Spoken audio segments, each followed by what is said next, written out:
Today, I escaped from anxiety, or no, I discarded it because it was within me, in my own perceptions, not outside. With this profound insight from Marcus Aurelius, we're reminded that often our greatest battles with anxiety are internal. In today's exploration, we'll delve into the powerful Stoic practices that can help us reshape our perceptions, offering a path to tranquility and empowerment. Each technique, rooted in centuries of wisdom, offers unique insights into understanding and transforming our inner landscapes. As we uncover these time-tested methods, we aim to guide you on a journey to finding peace and stability amidst the chaos and unpredictability of life.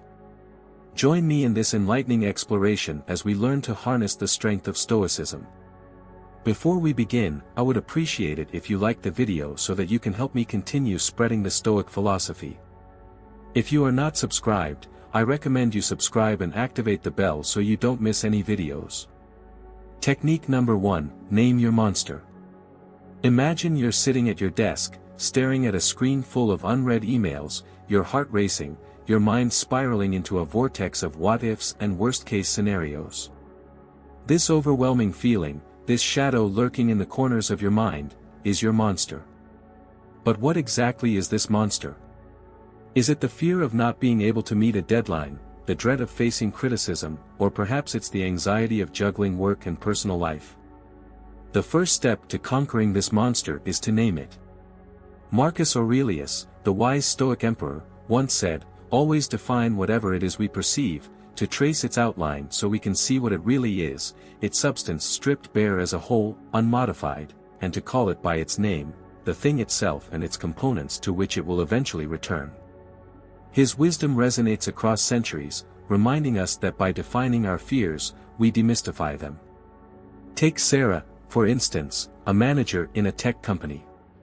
She used to feel a constant gnawing anxiety about her team's performance every time a project deadline approached. Her stress level skyrocketed. But when she sat down and named her fear, the fear of her team failing and reflecting poorly on her leadership, she could address it directly.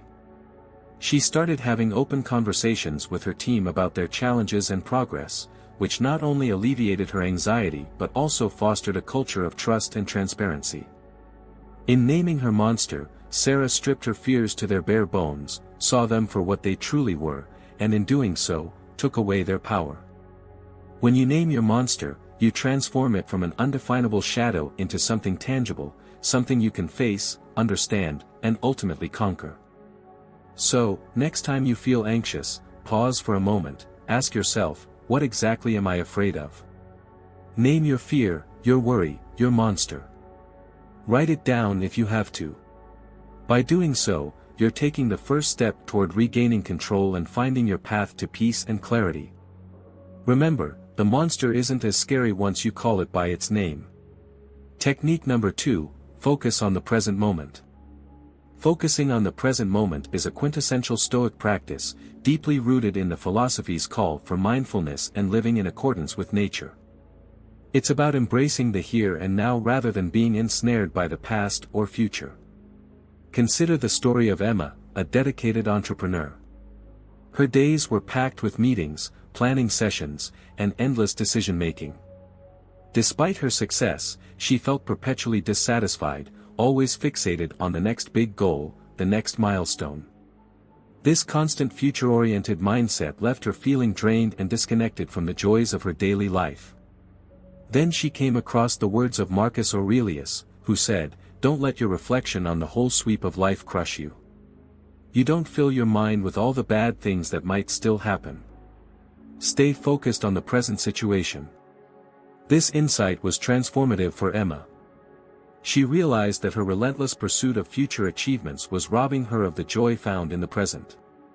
She began practicing mindfulness, taking time each day to savor the small moments, the satisfaction of a well-executed project, the laughter shared with her team, the quiet evenings spent reading. This shift in perspective brought a newfound sense of contentment and gratitude for the present, a stark contrast to her previous preoccupation with future anxieties and past regrets. This Stoic principle teaches us that while planning for the future is important, it should not come at the cost of living in the present. By focusing on the here and now, we engage more deeply with our current experiences, cultivating a richer, more fulfilling life. It's about finding balance, preparing for the future, learning from the past, but always anchoring ourselves in the present moment. Technique number 3, put your impressions to the test. This technique involves a deeper introspection and rational analysis of our automatic thoughts and reactions. Stoicism, at its core, teaches that our emotional responses are not triggered directly by events but rather by our interpretations of these events. This principle is pivotal in transforming our approach to everyday challenges and stressors. Imagine encountering a situation that immediately sparks a negative emotion, say frustration or anger. Our natural tendency is often to react impulsively, influenced by these initial emotions. However, Stoicism invites us to pause and examine these first impressions. It's about asking ourselves critical questions. Is my reaction based on an objective assessment of the situation? Am I perhaps viewing things through a distorted lens influenced by past experiences, biases, or unfounded fears? By engaging in this introspective process, we often find that our initial impressions are exaggerated, skewed, or even completely unfounded. For instance, consider a scenario where you receive constructive criticism from a colleague. Your immediate reaction might be to feel offended or defensive. But upon reflection, you might realize that your colleague's feedback is not a personal attack but an opportunity for growth and improvement. This Stoic practice is not just about challenging negative impressions but also involves a realistic assessment of positive ones. It teaches us to avoid being overly optimistic or naive about situations, helping us maintain a balanced view. By consistently examining and testing our impressions, we cultivate a mindset that is less reactive and more thoughtful, leading to more rational decisions and actions. Moreover, this practice has far-reaching implications for our mental health and relationships. It encourages emotional resilience as we learn to detach our sense of well-being from external events and opinions. It also fosters healthier interactions with others as we become less prone to misinterpretations and misunderstandings. In essence, putting your impressions to the test is about building a strong foundation of self-awareness and rational thinking. It's a powerful tool in navigating the complexities of life, empowering us to respond to situations with clarity and composure. Technique number 4, assess your wants.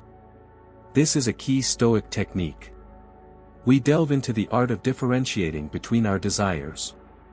Stoicism, at its heart, teaches the importance of focusing on what is within our control. This principle, when applied to our daily lives, has the potential to transform our approach to ambitions and desires, leading to greater contentment and reduced anxiety.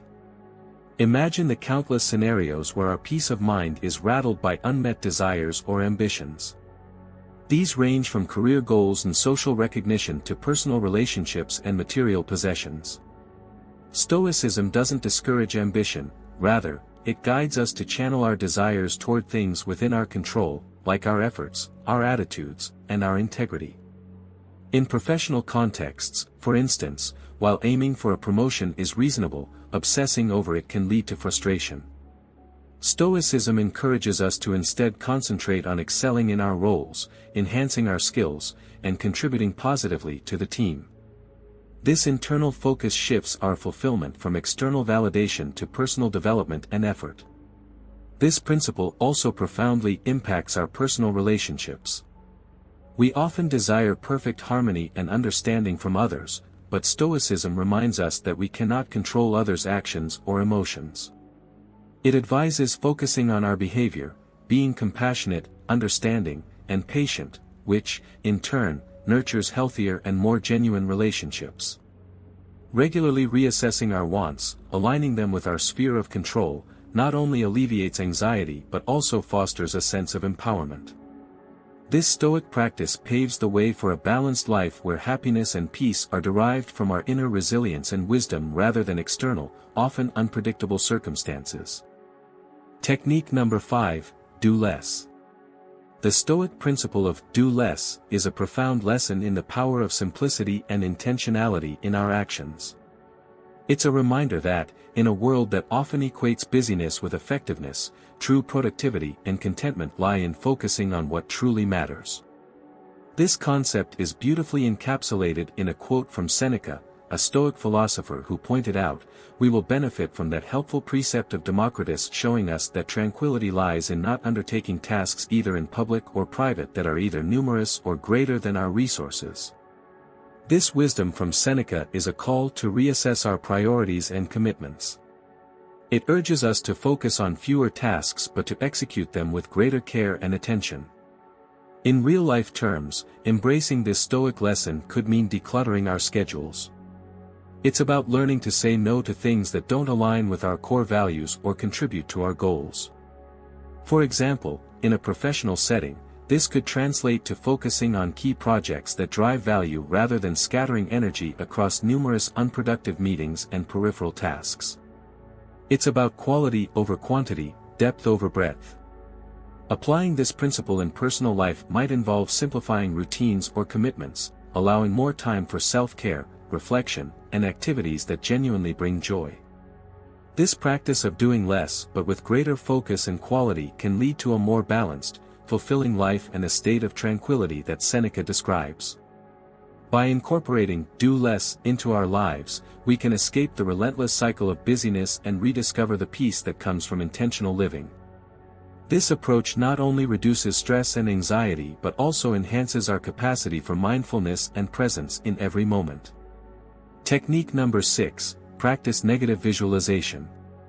The practice of negative visualization, deeply rooted in Stoicism, offers a transformative approach to life. It involves contemplating potential negative outcomes not as a form of pessimism but as a strategy to enhance gratitude and resilience. Seneca's guidance on this is, "What is quite unlooked for is more crushing in its effect, and unexpectedness adds to the weight of a disaster." This is a reason for ensuring that nothing ever takes us by surprise. We should project our thoughts ahead of us at every turn and have in mind every possible eventuality instead of only the usual course of events. In everyday life, negative visualization can have profound applications. When we imagine the loss of something we value, be it our job, health, or a relationship, it not only makes us appreciate these blessings more but also prepares us mentally for any eventuality. This preparedness is not about expecting the worst but about being equipped to handle life's uncertainties with a balanced mind. For instance, in personal relationships, imagining life without a loved one can lead to a deeper appreciation for them and the time spent together. In the workplace, visualizing the potential failure of a project can spur proactive measures to mitigate risks and value the success when it comes. Negative visualization also extends to our personal growth. By contemplating challenges or obstacles, we can develop resilience and adaptability. This Stoic practice helps in building a mindset that is not easily shaken by external circumstances. It encourages a life of preparedness where surprises are fewer, and life's ebb and flow are navigated with composure. Thus, negative visualization is a powerful Stoic tool. It's about embracing life's unpredictability, preparing for various eventualities, and cultivating a profound sense of gratitude for the present. This approach leads to a more balanced, resilient, and fulfilling life experience.